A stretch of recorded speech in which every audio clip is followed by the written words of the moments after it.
Phone দিয়ে খোঁজ খবর নেওয়ার যুগেও যদি আপনি এসে বলেন আমার হাতে সময় নাই, আমি প্রচুর কাজে ব্যস্ত থাকি, তাহলে কি ভেবে দেখেছেন আপনার প্রিয় মানুষটা আদৌ কি আপনার লাইফে থাকবে কি না?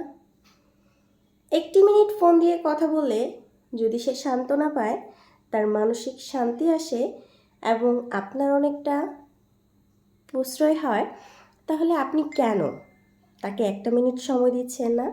জাস্ট তাকে হ্যালো বলুন, সে খেয়েছে কি না, সে কী করছে, এতটুকু খবর নিন এবং তাকে কিছু যত্নশীল কথা বলুন, ভালোবাসার কথা বলুন। দেখবেন সে খুব বেশি খুশি হয়ে সারা দিন অতটুকু স্মৃতি বুকে নিয়ে আপনার জন্য অপেক্ষা করবে। সেটা হোক একটি দিন, হোক অনেকগুলো দিন।